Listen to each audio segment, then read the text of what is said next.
दम! दीवार फट गई और वहां से निकला एक राक्षसी खून प्यासा चींटी दैत्य। धूल के गुबार में लॉयड पीछे गिर पड़ा। जेवियर ने चीखा, मास्टर! वो तलवार लेकर झपटा। नीली तलवार की रोशनी अंधेरे को चीर गई, पर लॉयड उठ चुका था। मैं पीछे नहीं हटूंगा। उसने फावड़ा उठाया और बिजली की रफ्तार से सिर पर प्रहार। एक ही वार और उस दैत्य की खोपड़ी चपट गई। उसकी लाश जमीन पर गिरी। लॉयड की आंखों में पसीने की बूंदें, मगर चेहरे पर खौफ नहीं, सिर्फ पागलपन और उत्साह। यह तो उस नॉवेल में लिखा ही नहीं था। वो हंसा। मतलब अब कहानी मेरे हिसाब से चलेगी। दोनों ने नीचे झांका। एक विशाल गड्ढा बन चुका था, जहां से सैकड़ों लाल आंखें चमक रही थीं। खूंखार कीड़े रेंगते हुए बाहर निकलने लगे। लॉयड ने हाथ हिलाया, सब भागो, जल्दी बाहर निकलो। मजदूर भागने लगे। जेवियर ने एक एक चींटी को काट डाला। तलवार की आवाज श्रिंग श्रिंग। अंधेरे में बस लहू की छींटें और जमीन का कंपन। हवा भारी हो चुकी थी, सांस लेना मुश्किल। लॉयड ने माथा पकड़ा। यहां बहुत कम ऑक्सीजन है, अगर ढह गया तो सब खत्म। जेवियर ने आगे बढ़ के थप्पड़ मारा। होश में आओ मास्टर! लॉयड ने दांत भींचे। मैं घबराया नहीं हूं, सोच रहा हूं। जेवियर ने तलवार घुमाई। सोचते रहो, पर जल्दी, ज्यादा देर तक नहीं रोक पाऊंगा। तभी लॉयड के दिमाग में आइडिया फ्लैश हुआ। एक काले अंधेरे में बल्ब चमका। बिजली की लहरें फैल गईं। वो उठा, दीवार से मशाल निकाली। फावड़ा और मशाल दोनों उठाए। जेवियर आगे बढ़ो, अटैक मोड। अटैक? जेवियर ने घूरा, फिर मुस्कुराया। पागल हो, पर ठीक है। दोनों भागे, तलवार और फावड़ा साथ साथ। धमाके, चीखें, चींटियों की फुदकार, सब मिलकर युद्ध का संगीत बना। इसी बीच महल में खबर पहुंची। Sir Arcus, mutant ants, bad news. बारन का चेहरा सफेद पड़ गया। लॉयड, मेरा बेटा कहां है? सहायक बोला, सारे मजदूर सुरक्षित निकाल लिए गए हैं, पर सर जेवियर अब भी अंदर हैं। आर्कस ने बिना देर लगाए अपनी आर्मर कैबिनेट खोली। एंट्रेंस सील होने से पहले मैं वहां पहुंच जाऊंगा। उसकी आवाज गड़गड़ाहट बन गई। उधर गुफा में जेवियर की सांसें भारी, चेहरा गुस्से से लाल। कितनी चींटियां हैं ये? वो गरजा। लॉयड पीछे से बोला, बाथरूम का टाइम नहीं है, लड़ो। दोनों पीठ से पीठ लगा के लड़े। आंखों के सामने बस लहू, चारों तरफ चींटियों की फौज। जेवियर का कवच तप चुका था, पर वो डटा रहा। अब पीछे हटने का सवाल ही नहीं। लॉयड की आंखों में हरी रोशनी झिलमिलाई। Scanning vision on. उसने जमीन के नीचे देखा। यह तो कोयले की वेन है और यहां मीथेन जमा है। वो मुस्कुराया। अगर इसे भड़काया तो सारे कीड़े उड़ जाएंगे। उसने मशाल उठाई। जेवियर की ओर देखा। होल्ड देम ऑफ, बस कुछ सेकंड। जेवियर ने दांत भींचे। गो मास्टर। लॉयड ने जमीन में फावड़ा घुसाया। तेजी से खुदाई शुरू की। ठैक ठाक ठाक, बस थोड़ा और। तभी जमीन फट गई। एक विशाल चींटी रानी बाहर निकली। उसके पंखों से हवा का तूफान उठा। सारा कोयला उड़ गया। उसकी आंखें आग जैसी जल रही थीं। जेवियर ने तलवार तानी। मास्टर, हम इसे नहीं हरा पाएंगे। लॉयड हंसा। जब तक कोशिश नहीं करेंगे कैसे पता चलेगा? जेवियर ने तलवार सिर के पीछे ले जाके कहा, ठीक है, फिर जो होगा देखा जाएगा। दोनों ने एक साथ कदम बढ़ाया। For the estate! और रोशनी की लपटों में फावड़ा और तलवार एक साथ क्वीन की ओर झपटे। गुफा के अंदर भयंकर अंधेरा था। सिर्फ लाल नीले मशालों की रोशनी दीवारों पर नाच रही थी। नीला बालों वाला नाइट जेवियर तलवार को ऊपर उठाकर क्वीन मॉन्स्टर के पेट पर वार करता है। धमाकेदार चीख हवा में गूंजती है। उसका ब्लेड पेट के आर पार जा चुका था। क्वीन एंट की आंखें फैल गईं। वो कुछ सेकंड के लिए जम सी गई। फिर उसके शरीर से नीला खून छिटक कर पत्थरों पर गिरा। ब्लैश! लॉयड उस वक्त पीछे जमीन खोद रहा था। पसीना उसके माथे पर बहता हुआ मिट्टी में मिल रहा था। वो गुर्राया, जेवियर, बस थोड़ा और रोक कर रखो, बस थोड़ा और। जेवियर ने चीखते हुए जवाब दिया, ये राक्षस पीछे नहीं रट रही। उसने फिर से तलवार घुमाई, क्वीन की पूंछ को काटा और हवा में छलांग लगाई। तभी जमीन से श्श की आवाज आई। लॉयड ने फावड़ा जमीन में गाड़ा और वहां से गैस का तेज प्रवाह निकला। उसकी आंखें चौड़ी हो गईं। ये तो मीथेन गैस है। उसने टॉर्च पकड़ी, जेवियर की तरफ मुड़ा। भागो, बाहर की तरफ भागो जल्दी। दोनों एक साथ भागे।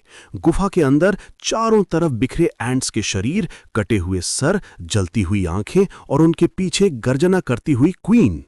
लॉयड के हाथ में मशाल जल रही थी। उसने पीछे मुड़कर देखा, क्वीन एंड छलांग लगा रही थी उसकी तरफ। उसने जोर से चिल्लाया, अब देखती जा मेरी इंजीनियरिंग का कमाल। ब्लैश! उसने मशाल पूरी ताकत से पीछे फेंकी। मशाल हवा में घूमती हुई पहले क्वीन के सर पर लगी, फिर उछलकर सीधा गैस के छेद में जा गिरी। एक पल में सब आग बन गया। पूरा कोल माइंस का अंदरूनी हिस्सा फायरबॉल में बदल गया। लपटें दीवारों को चाटती हुई ऊपर उठीं। गुफा का हर पत्थर, हर लोहे का टुकड़ा पिघलने लगा। जेवियर ने बिना सोचे लॉयड को जमीन पर गिराया और अपने शरीर से उसे ढक लिया। मास्टर, नीचे रहो। बम! पूरा इलाका हिल गया। धूल, आग और मलबे की सुनामी। गुफा के बाहर बारन आर्कस अपने कवच में तैयार है। वो चीखता है, मेरा बेटा अंदर है, रास्ता खोलो। सैनिक उसे रोकते हैं, सर अंदर अब कुछ नहीं बचा। लेकिन अंदर आग में दो सिलुएट्स हिलते दिखे, लॉयड और जेवियर। जेवियर बुरी तरह घायल पर अभी जिंदा था। लॉयड कांपते हुए उठता है, कानों में सिर्फ टी ई ई ई की आवाज। उसने अपने माथे से खून पोंछा और देखा कि क्वीन एंट गिर चुकी थी। प्लान वर्कड, उसने धीरे से कहा। उसने थकी सांसों में जेवियर को उठाया, तू जिंदा है? जेवियर मुस्कुराया, अब तेरी पागल प्लानिंग पर भरोसा करने लगा हूं। फिर बेहोश होकर गिर गया। गुफा का रास्ता बंद था। लॉयड ने चारों तरफ देखा, सिर्फ आंख, टूटी दीवारें और गैस की बदबू। उसकी ऑक्सीजन लेवल बार लाल चमकने लगी। Warning, oxygen 3% remaining. लॉयड हाफते हुए फावड़ा उठाता है, नहीं, मैं अभी नहीं मर सकता। वो जमीन खोदना शुरू करता है, धूल में, पसीने में, आंसुओं में डूबा हुआ। टाइमर की नजर में सिस्टम विंडो चमक उठी। नॉलेज डिटेक्टेड, एब्जॉर्बिंग सराउंडिंग माना।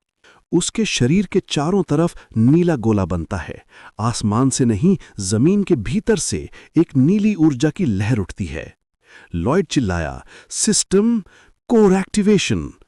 System popup, skill unlocked, Ezran core technique level 1, mana expansion plus 120%। उसके हाथ नीले ओठे, फावड़ा अब सिर्फ औजार नहीं, हथियार बन चुका था। अगर आम आदमी होता तो यहीं दम तोड़ देता। वो मुस्कुराया, पर मैं हूं लॉयड, वो आदमी जो हार नहीं मानता। वो सिस्टम में क्लिक करता है, अपग्रेड, अपग्रेड, अपग्रेड। हर क्लिक पर एक नया धमाका, हर क्लिक पर उसकी आंखों में और नीली चमक। अब ये मिट्टी मेरा दुश्मन नहीं, बल्कि मेरा पहला हथियार है। उसने दांत पीसे, आसपास की हवा नीली रोशनी से भर गई और एक नई शक्ति उसकी नसों में दौड़ गई। नीले प्रकाश की लहरें पूरी गुफा में फैल रही थीं। लॉयड के चारों ओर घूमती हुई ऊर्जा इतनी तेज थी कि पत्थर पिघलने लगे। सिस्टम विंडो चमकी, 2 रिंग कोर, लेवल अप, माना प्लस 200%। वो हाँफते हुए मुस्कुराया, 2 रिंग्स, मैंने तो सिर्फ एक एक्टिवेट की थी। सिस्टम फिर बोला, अगला लेवल के लिए 100 पॉइंट्स चाहिए, उपलब्ध हैं सिर्फ 7। लॉयड ने दांत भींचे, माथे से पसीना बहा। बस 7 बचे हैं और सांस भी। उसने आसमान की तरफ नहीं, बल्कि धरती की नसों में झांकते हुए कहा, चलो देखते हैं लॉयड में कितना दम है। Energy burst activated. सिस्टम माना एक्सपेंशन इनटू 3 फॉर 20 सेकेंड्स। उसने फावड़ा उठाया, नीली बिजली उसके हाथों से निकलकर दीवारों में समा गई। लॉयड चिल्लाया, अब खुद को भी नहीं छोड़ूंगा। वो दीवानों की तरह खोदने लगा। हर वार पर मिट्टी उड़ती, हर वार पर हवा में नीली चिंगारियां चमकतीं। सिस्टम वार्निंग चमकी, ऑक्सीजन लेवल क्रिटिकल, अप्रोचिंग 0। उसकी नजर स्कैनिंग मोड में गई। हरे रंग की लाइनें दीवारों पर फैल गईं।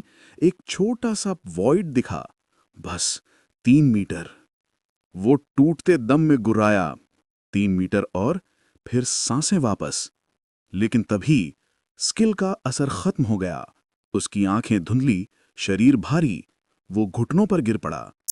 System skill duration over, oxygen 1%। उसने फावड़ा छोड़ दिया, जमीन पर झुककर फुसफुसाया, शायद मुझे शांति मिल गई। धीरे धीरे आंखें बंद होने लगीं। याद आया, मैं तो बस एक सीधा साधा नॉबल था जो बस आराम से जीना चाहता था। गुफा में सन्नाटा छा गया। सिर्फ एक टिमटिमाती मशाल की रोशनी बची थी। अचानक एक आवाज, पड़ूंग! मिट्टी फटी। ऊपर से ठंडी हवा का झोंका अंदर आया। लॉयड की उंगलियां हिलीं। उसने आंखें खोलीं। हवा! वो मुस्कुराया, जोर से सांस खींची। हा हा हा, मैं जिंदा हूं। वो हंसता हुआ उठ खड़ा हुआ, टॉर्च हाथ में ली, जवेरियर और छोटी पिंक सांप को देखा। अब सब ठीक होगा। नीले चांद की रोशनी पहाड़ी मैदान को रोशन कर रही थी। बारन आर्कस अपने सैनिकों के साथ मशाल लेकर अंदर बढ़ा। सहायक बोला, सर, अंदर जाना खतरनाक है। आर्कस गरजा, अगर मेरा बेटा अंदर है तो मुझे कौन रोकेगा? वो आगे बढ़ा। धूल और राख में दो सिलुएट दिखाई दिए। एक आदमी जो अपने साथी को पीठ पर उठाई चला आ रहा था। लॉयड, थका हुआ पर सीधा, जेवियर को अपने कंधे पर उठाए हुए। System popup, exceptional skill usage detected, human limit surpassed, Ezrain core resonance, strong effect triggered. Arcus ने मशाल गिरा दी। उसकी आंखों में आंसू थे। मेरा बेटा! लॉयड ने मुस्कुराकर कहा, माइनिंग खत्म नहीं हुई पिताजी, बस शुरू हुई है। फिर गिर पड़ा, सीधे उनके बाहों में। अगली सुबह सवेरा, सूरज की पहली किरणें कस्बे की दीवारों पर पड़ी। एक आदमी लकड़ी का बॉक्स उठाए बोल रहा था, मैं सोचता था वो लड़का पागल है, पर वो तो हीरो निकला। लोग बाजार में बातें कर रहे थे। सुना है लॉयड और नाइट दोनों जिंदा हैं, उन्होंने सारे राक्षस मिटा दिए। भीड़ जयकारा कर रही थी, Lloyd Lloyd, hero of the mine. Estate में रिकवरी रूम, जेवी कुर्सी पर बैठा था। लॉयड पलंग पर, आंखें धीरे धीरे खुली। सिस्टम मैसेज चमका, residents respect +100, bonus reward +300 points, current balance 507 RP. Lloyd ने थकी मुस्कुरान दी, लगता है हीरो बन गया हूं। जवेरियर हंसा, तू तो पहले से ही पागल था, अब बस मशहूर हो गया है। गुफा के अंधेरे में जलती मशाल की लौ हल्की हल्की थरथरा रही थी। ब्राउन बालों वाला नौजवान लॉयड अपने होठों पर एक हल्की सी टॉन्टिंग ग्रिन लिए आगे बढ़ रहा था। बाकी रईसों से अलग ये बंदा सच्चे नोबिलिटी की मिसाल था। उसके कदमों में एक अलग आत्मविश्वास था, मगर नजरों में एक बोझ, एक अजीब सी खामोशी। 2 हफ्ते बीत चुके थे उस एंट इंसिडेंट को हुए। अब पत्थर की खदानों में काम फिर से जोरों पर था। लॉयड एक बार फिर अपने मशाल लिए उसी संकरे रास्ते में जा रहा था। वो जानता था ऐसे समय में जरा सी लापरवाही मौत बुला सकती है। उसके साथ चल रहा था नीले बालों वाला नाइक जेवियर। मशाल की रोशनी उनके चेहरों पर झिलमिला रही थी। जेवियर बोला, आज हमें उन चींटी जैसे राक्षसों के रास्ते खोजने हैं, लेकिन एक बात पूछनी थी। लॉयड ने पीछे देखे बिना जवाब दिया, बोलो, लेकिन ऑक्सीजन बर्बाद मत करो। जेवियर हल्का मुस्कुराया, तुम हमेशा खुद को खतरे में क्यों डालते हो? दूसरों को आदेश देना तुम्हारा हक है। लॉयड ने जमीन की ओर देखा और धीमे से बोला, जो जिम्मेदारी उठाता है उसे हर जोखिम खुद झेलना पड़ता है। जेवियर ने सिर झुका लिया, पर फिर भी बुदबुदाया, मूर्ख। लॉयड ने पीछे मुड़कर हल्की हंसी में कहा, अगर मैं पैसे फेंक भी दूं तब भी कुछ कोई नहीं कहेगा, लेकिन जिम्मेदारी वो खरीदी नहीं जाती। दोनों एक बंद रास्ते तक पहुंचे। लॉयड ने अपनी स्कैनिंग विजन चालू की और देखा दीवार के पीछे कुछ खाली जगह थी। उसने तुरंत फावड़े उठाया, यहां कुछ है, खुदाई करनी होगी। जेवियर बोला, क्या तुम सोचते हो रानी ने यहां अंडे छोड़े होंगे? लॉयड ने गंभीरता से सर हिलाया, अगर हां तो उन्हें नष्ट करना होगा, वरना सब फिर से शुरू हो जाएगा। थोड़ी देर बाद दोनों एक नए स्थान में पहुंचे। गुफा के अंदर कुछ पिगलेट्स मकड़ी जैसे जालों में फंसे थे। लॉयड ने मशाल आगे की और वहीं कोने में एक ग्रीन ओर्क दिखाई दिया। जेवियर ने तलवार खींची, सावधान रहो। लॉयड ने हाथ उठाकर रोका, रुको, कोई खतरा नहीं है, देखो ये तो हिल भी नहीं रहा। रोशनी के पास लाने पर पता चला ये तो एक ओर्क लड़की थी। जेवियर चौंक गया, क्या ये जिंदा है? लॉयड मुस्कुराया और बोला, एंड्स इन्हें मारती नहीं, पहले पैरालाइज करती हैं। थोड़ी देर बाद सीन बदलता है। राजमहल में वही हरा ओर्क का पलंग पर बैठा था, सामने लॉयड कुर्सी पर। ओर्क ने अपने सीने पर हाथ मारा और बोला, मैं हूं हराच, स्टील सैंड टाइप के मुखिया का बेटा। तुम्हारा एहसान जिंदगी भर नहीं भूलूंगा। लॉयड ने ठोड़ी पर हाथ फेरते हुए व्यंग्य से मुस्कुराया। अच्छा, ये तो दिलचस्प है। वो झुका और धीरे से बोला, तो फिर अपने कुछ साथियों को बुलाओ, खादान ने मदद चाहिए। हराज ने सर हिलाया। नहीं, हम योद्धा हैं और आदेश सिर्फ अपने कमांडर के मानते हैं। लॉयड के चेहरे से मुस्कान गायब हो गई। मतलब, मैं तुम्हारे लिए कोई योद्धा नहीं हूं। उसने आंखें बंद की और फिर हंसा। हाँ, ठीक है, तो कुछ और कोशिश करनी होगी। लॉयड की आंखों में चालाकी चमकी। उसने कहा, सुना है ऑर्क्स को जवान होने पर जायंट एंट का सिर लाना होता है ना? हराज ने शर्म से सर झुका लिया। हाँ, पर मैं हार गया। रानी के पास पहुंचते ही बेहोश हो गया। लॉयड ने फावड़े के मोट पर हाथ मारा और बोला, तो बधाई हो, अब ये रहा तुम्हारा सबूत। उसने मुस्कुराया और पास रखे जायंट एंड हेड की ओर इशारा किया। हराज ने चौंक कर पूछा, पर यह हमने पकड़ा कब? लॉयड ने व्यंग्य से जवाब दिया, तुम्हें याद नहीं होगा, तुम बेहोश थे, लेकिन मैंने देखा जब रानी डर से कांप रही थी। उसने कहा था, मुझे यकीन नहीं कि मैं एक युवा ओर्क से हार गई। जेवियर ने लॉयड की तरफ देखा। आंखों में सवाल था कि क्या सचमुच उन्होंने बात की थी। ऑर्क और लॉयड दोनों ने उस जायंट एंट के सिर की तरफ देखा। दोनों की आंखों में एक जैसा हैरानी का भाव। लॉयड ने मुस्कुराते हुए कहा, तू तो वाकई बेजोड़ योद्धा निकला है राज, और मैं भी कुछ कम नहीं। हैराज ने भौहें सिकोड़ ली। बेजोड़ योद्धा? लॉयड ने आंखें तिरछी की, होठों पर व्यंग्य भरी मुस्कान। हाँ, 120 ऑर्क वॉरियर से भी ज्यादा दम है तुझमें, है ना? हैराज ने जोश में मुट्ठी भींची। हाँ, वो सब मेरे भाई हैं। नीले आसमान में सफेद बादल तैर रहे थे। एक हफ्ते बाद पहाड़ों के बीच स्टील सैंड ट्राइब का गांव नजर आया। टेंट्स की कतारें, लहराते झंडे और हवा में गूंजती ऑर्क चैंट्स। लॉयड ने गहरी सांस ली। तो ये रहा हमारा लंबा सफर, मजदूरों की तलाश का आखिरी पड़ाव। गांव के अंदर विशाल पत्थर के सिंहासन पर बैठा था चीफ अकू। भारी आवाज में बोला, माफ करना, लेकिन हम तुम्हारी बात नहीं मान सकते। लॉयड के चेहरे पर हैरानी उभर आई। क्या मतलब? अब पीछे क्यों हट रहे हो? वो झेंपते हुए मुस्कुराया, सीने पर हाथ रखा। महान मुखिया अकू, क्या मैं कारण जान सकता हूं? अकू ने आंखें बंद की और गंभीर स्वर में कहा, हमारे योद्धा इतने मजबूत नहीं रहे कि किसी और काम में लग सकें। अगर हम शिकार छोड़ देंगे तो हमारे शरीर कमजोर पड़ जाएंगे। मांस ही हमारी ताकत है। पीछे खड़ा हैराज चुपचाप सर झुकाए सब सुन रहा था। लॉयड ने माथा पकड़ा। मतलब तुम्हारे लिए मसल्स ही सब कुछ है?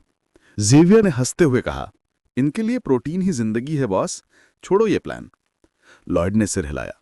अगर मांस खराब ना हो, कई दिन तक ताजा रहे, तो रोज रोज शिकार करने की जरूरत नहीं पड़ेगी ना? अकू ने भौएं उठाई। सही कहा, पर वो कैसे मुमकिन है? लॉयड ने एक चालाक मुस्कान के साथ कहा, अगर मांस को कुछ वक्त तक सड़ने से बचाया जा सके तो मजदूरों की कमी नहीं रहेगी। थोड़ा रुककर लॉयड पीछे के वक्त की याद में खो गया। वो पल जब हैराज पहली बार अपने पिता से मिला था। गांव के बीचों बीच पिता और बेटा एक दूसरे की तरफ दौड़े। दोनों के टकराने से मानो हवा में बिजली कौंध गई। धड़ाम! लॉयड आंखें सिकोड़ते हुए बोला, भाई ये तो बस गले मिले हैं, लेकिन इंपैक्ट ऐसा है जैसे बम फटा हो। वो मन ही मन मुस्कुराया। अगर ऐसे 120 लोग मजदूरी हरें तो हमारी प्रोडक्टिविटी आसमान छू जाएगी। हर दिशा में जश्न का माहौल था। हैराज ने रानी चींटी का सिर अपने पिता को पेश किया। देखो पिताजी, मैं अपना काम पूरा कर चुका हूं। पूरा कबीला झूम उठा। अकू चिल्लाया, आज से ये दिन हमारी ट्राइब हॉलिडे होगा।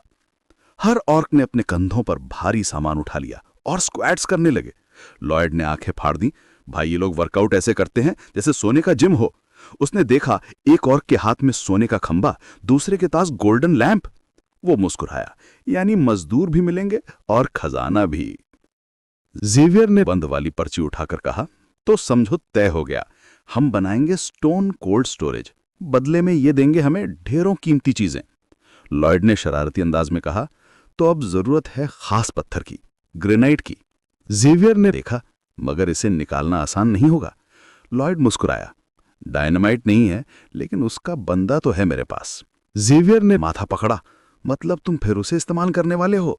लॉयड ने ठोड़ी पर हाथ रखकर धीरे से कहा, यही है मेरे आयरन एंड ब्लड सफर का अगला पड़ाव। आगे की झलक। शहर पर एक बैंगनी जादुई पर्दा छाया हुआ था। लोग डर से उस नरम बैरियर को देख रहे थे। हजारों शरणार्थी भीतर फंसे हुए थे। लॉयड ने आंखें तरेरी। ये एक बंद शहर है और अब जेवर को बचाने होंगे वो सब जो अंदर हैं। तलवारबाजों ने अपनी तलवारें कस लीं। नीली हवा में उनकी सांसें गूंज उठीं और इस तरह शुरू हुई नई कहानी, night of iron and blood की। आसमान में नीली बिजली चमक रही थी। हवा में माना की लहरें थरथरा रही थीं।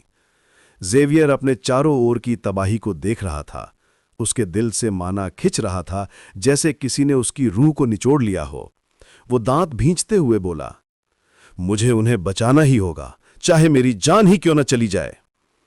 पीछे खड़ा लॉयड हल्की मुस्कान के साथ बुदबुदाया, ये लड़का बिना जाने ही एक जानलेवा तकनीक बना रहा है।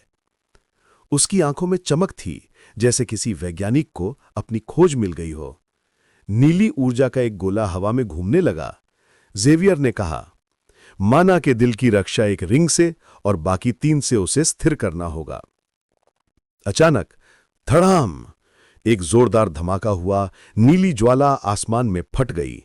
शहर के ऊपर बना बैंगनी अवरोध चटकने लगा। जेवियर की तलवार से निकला आग का गोला सीधा उस बैरियर में घुस गया और कुछ ही पल में वो धुएं में बदलने लगा। लॉयड की आंखें चौड़ी हो गईं। कमाल है, यही तो वो तकनीक थी, night of iron and blood. वो मुस्कुराया, और इसी के साथ बनी थी एजरन कोर टेक्निक। फिर जेवियर ने तलवार उठाई और चट्टान में गाड़ दी। थम! नीली रोशनी ने पूरे इलाके को ढक लिया। धुएं के बीच से जेवियर का साया उभरा, कपड़े फटे हुए, चेहरा थका हुआ, पर आंखों में जीत की चमक थी। वो गुस्से में बोला, तूने ये सब पहले से प्लान किया था ना? लॉयड मासूम बनकर बोला, अरे नहीं भाई, ये तो बस यूं ही हो गया। जेवियर ने तलवार म्यान में रखी और गहरी सांस छोड़ी। खैर, इस बार तेरी आइडिया काम कर गई। सिस्टम की स्क्रीन चमकी। 82। जेवियर का स्नेह स्तर +3 बढ़ा। 4। कुल आरपी 561। जेवियर ने ठंडी नजर से कहा, मैं एक नाइट हूं, मेरी स्किल्स युद्ध के लिए बनी हैं, और तू उन्हें मजदूरी में इस्तेमाल कर रहा है। लॉयड ने मुस्कुराते हुए कहा, मुझे तो बस नतीजा चाहिए, तरीका नहीं। जेवियर ने पलट कर देखा और बोला, तू वाकई कृतज्ञ है। इसके बाद दोनों ने साथ मिलकर पत्थर उठाए और निर्माण तेजी से बढ़ने लगा। ऑर्क्स अपने कंधों पर भारी चट्टानें उठाकर हंसते हुए बोले, ये तो हमारी रोज की ट्रेनिंग जैसी ही है। लॉयड ने आंखें सिकोड़ते हुए देखा, अगर यही रफ्तार रही तो काम 5 गुना तेज खत्म होगा। जेवियर ने पूछा, अब क्या बचा है? लॉयड ने जवाब दिया, बस बर्फ और इंसुलेशन। वो दोनों चट्टानों के बीच खड़े थे। हवा में ठंडक थी और लॉयड के चेहरे पर फिर वही खतरनाक मुस्कान लौट आई। अब वक्त है सच्चाई जानने का। ठंडी हवा घाटी में घूम रही थी। आसमान बादलों से ढका हुआ और नीचे गहरी खाई के किनारे लॉयड और जेवियर खड़े थे।